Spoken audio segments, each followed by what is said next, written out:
उनको सत्ता से बेदखल किया गया, क्योंकि इमरान खान को इस बात का अच्छी तरह से एहसास था कि आंकड़े उनके साथ नहीं थे। जिन 172 सांसदों की उन्हें दरकार थी सत्ता में कायम रहने की, वो उनसे निकल चुके थे, उनकी पकड़ से निकल चुके थे। और इसीलिए खोजी टीवी के मुअज़्ज़िज़ दोस्तों, इमरान खान की हुकूमत का तख्ता उलटने पर जहां भारत में जश्न का समा है, वहीं गुस्ताखे रसूल भी खुशियां मना रहे हैं।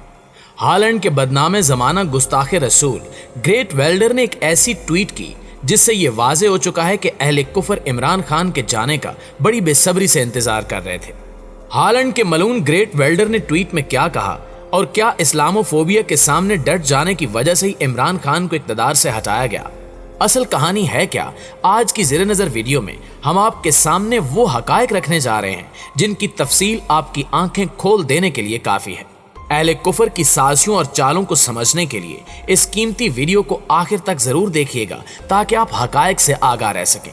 तो चलिए हम इस मौजू की तफसील जानते हैं। प्यारे दोस्तों, चंद दिन कबल की बात है जब इमरान खान ने गुज़श्ता माह यानी 15 मार्च की सापहर को ओवरसीज पाकिस्तानियों के कन्वेंशन से खिताब किया था। खिताब के दौरान इमरान खान ने यह पेशगोई की थी कि पाकिस्तान की जानिब से अक़वाम मुत्तहिदा में इस्लामोफोबिया के खिलाफ एक करारदाद पेश की जाएगी जिसे मंजूर कर लिया जाएगा।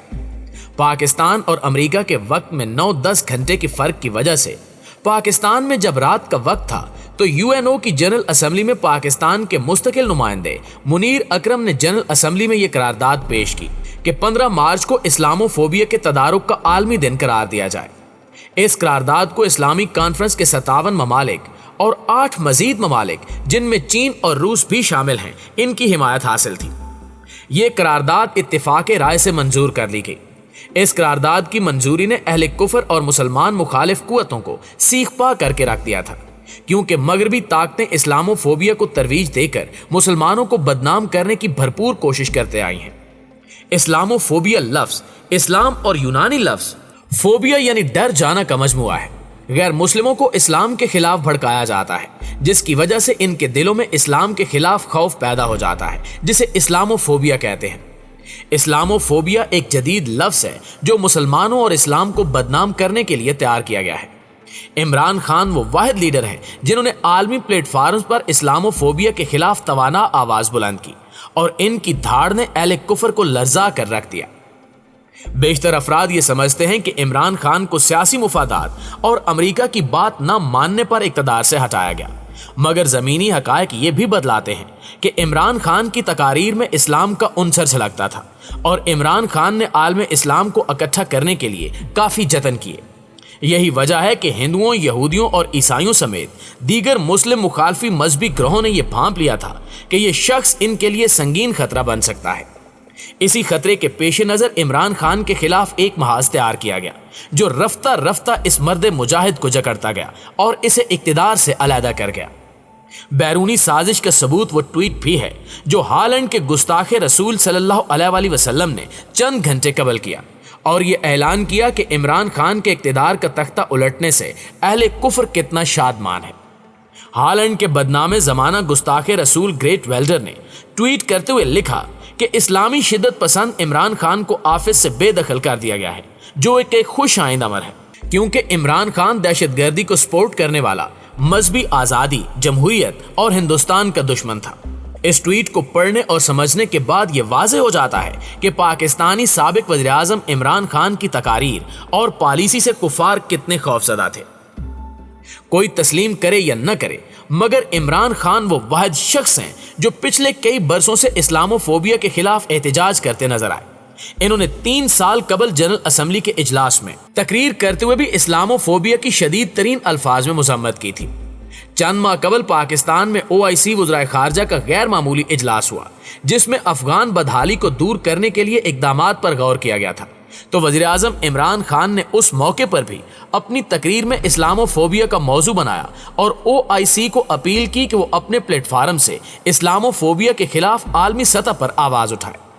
वज़ीर आज़म इमरान खान की कोशिशों का नतीजा ये निकला कि रूस के सदर पुतिन और कनाडा के वज़ीर आज़म ट्रूडो ने भी इस्लामोफोबिया के खिलाफ आवाज़ बुलंद की और इस ज़िमन में इमरान खान की हाँ में हाँ मिलाई।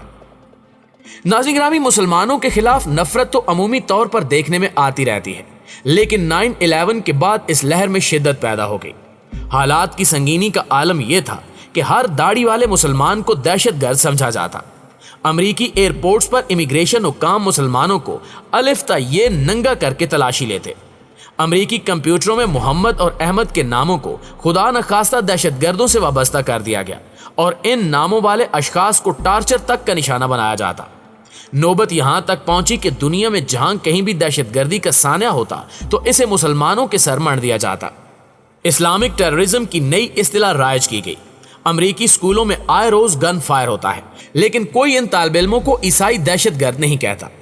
اسرائیل نے فلسطینیوں کی نسل کشی کر دی، نہتے فلسطینی مسلمانوں کو ٹینکوں اور توپوں کے گولوں سے اڑا دیا، فلسطینیوں کے ہنستے بستے گھروں کو میزائلوں سے ملبے کے ڈھیر میں تبدیل کر دیا، مگر اس کے باوجود دنیا نے یہودی دہشت گردی کی اصطلاح رائج نہیں کی۔ بھارت میں دہشت گردی کی ایک آندھی چل رہی ہے۔ نریندر مودی نے پہلے وزیر اعظم کے طور پر مسلمانوں کی ایک ٹرین جلا کر راکھ کر دی۔ سمجھوتا ٹرین کو بموں سے خاکستر کر دیا گیا۔ صدر ٹرمپ کی موجودگی میں دہلی کے مسلمانوں کے محلے جلا دیے گئے۔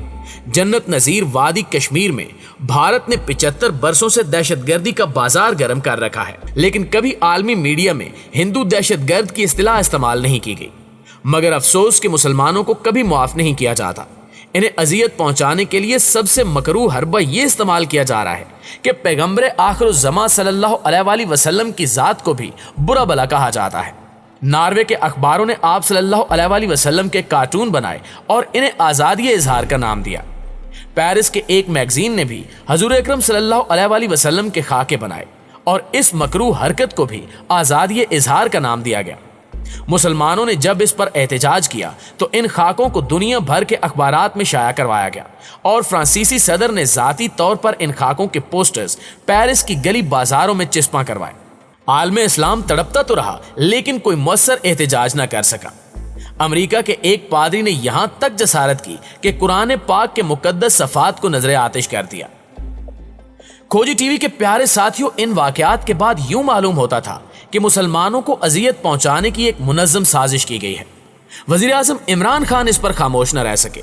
انہوں نے مسلمانوں کو بیدار کرنے کے لیے اپنی کوششیں شروع کی جو اب رنگ لے آئی ہیں، اور اقوام متحدہ جیسا ادارہ بھی اب یہ قرارداد منظور کرنے پر مجبور ہوا ہے کہ 15 مارچ کو ہر سال اسلامو فوبیا کے خلاف مہم چلائی جائے گی اور دنیا کو مسلمانوں کے جذبات سے آگاہ کیا جائے گا۔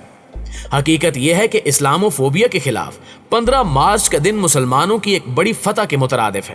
اب ہر کوئی منہ اٹھا کر رسول پاک صلی اللہ علیہ وآلہ وسلم کی توہین کی گھٹیا جرت نہیں کر سکے گا، اور نہ ہی مسلم دہشت گردی جیسے الفاظ کا استعمال روزمرہ اور محاورہ بن جائے گا۔